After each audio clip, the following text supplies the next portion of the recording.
Yo, what's cracking? It's your boy Ham Solo on the TSWS Gaming YouTube channel. Welcome to another fun little speculative episode where I talk about why, the developer direct is cool, but let's not forget about the elephant in the room here.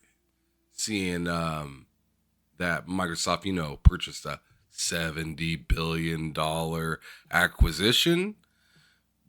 We're really interested at the beginning of this year in figuring out what's going on with Activision, Blizzard, and the merger with Microsoft. Let's talk about it.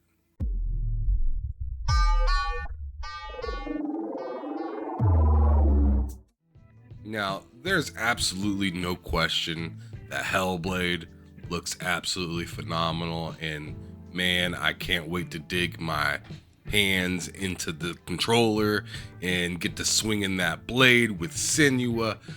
This game looks like it's gonna be the best looking game of the generation, so don't think I'm discounting this at all. And of course, Avowed is another great looking game that I'd love to sink my teeth in. Seems like Obsidian doesn't miss, so I'm really excited to see what they pull out of this game. Also, to see what it's all about. Hopefully they dig into this game at the developer direct as well. And as for Aura, A History Untold, honestly, I don't really know what to expect in this game. It's interesting, but I'm not really sure if it's my type of game. But I know that there is some hype around it. And then, of course, Indiana Jones.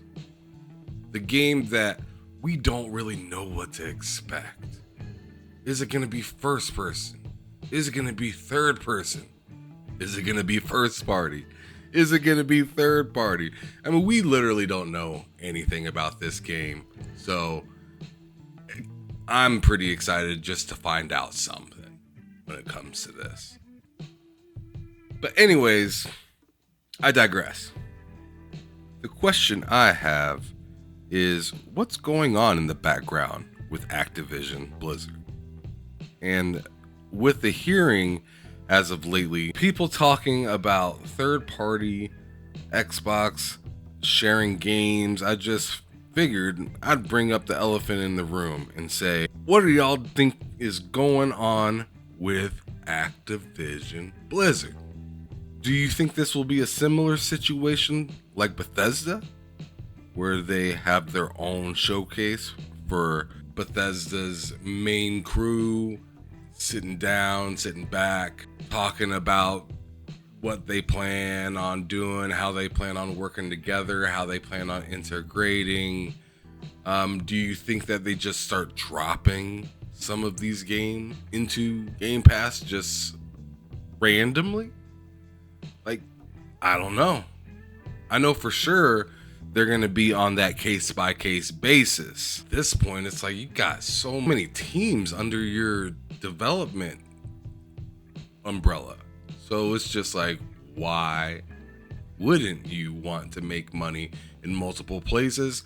I understand the greed of just keeping stuff only on your platform, and I think for certain things that's absolutely necessary. But seeing that you have publishers that have big games that are currently big on other people's platforms, and you don't want to just rip it away, and you don't want to just start bleeding off of this type of stuff, it's interesting to think about what Activision Blizzard kind of has going on in the background. Also keep in mind that they're still in court going versus the FTC. And as of recently, the judge denied Microsoft's demand for more documents from Sony in the Activision Blizzard acquisition case. That's still going on. As you can see, this article was published January 9th, so that's of this year. And it still seems that Sony is still not really working to help Microsoft at all get across this finish line. In fact, they're kind of actively trying not to do anything to help them. And to be honest, I agree with this specific one sentence of the article, because at the moment, I don't know, and they don't know, and we all don't know what kind of effect this denial will have on Microsoft. What is the denial in particular, you may be wondering? Well, this one's specifically about a while ago, Microsoft sent a subpoena to Sony trying to force it to share more documents about the deal that will keep the Call of Duty franchise on PlayStation for the time being.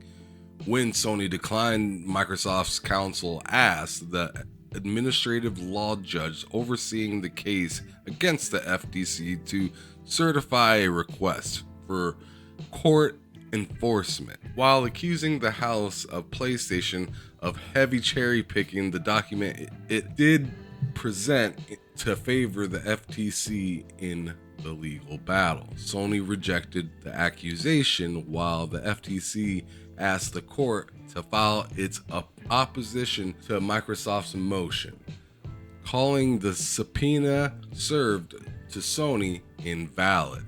To that, Microsoft responded that they should be allowed to file an opposing opinion of their own. But fast forward to today, and the administrative judge has put an end to all the nonsense by issuing an order rejecting outright Microsoft's counsel request to compel Sony to share more documents.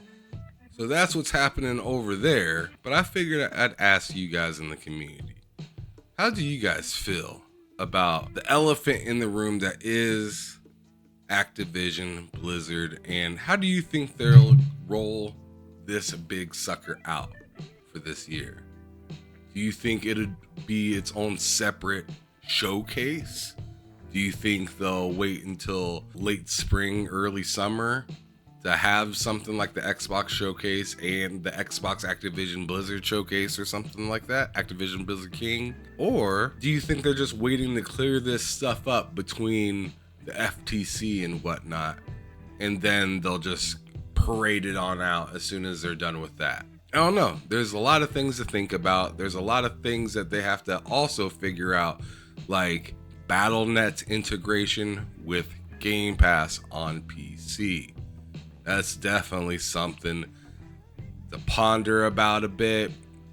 Don't forget about the mobile division of Activision and how Xbox wants to integrate that within their rewards and all of that stuff. So there's still a lot of stuff to figure out, but I'm really interested as this year started, and I remember hearing towards the end of last year people thinking that we may get some Activision Blizzard games towards the end of last year, and Microsoft coming out flat out and saying that's not happening.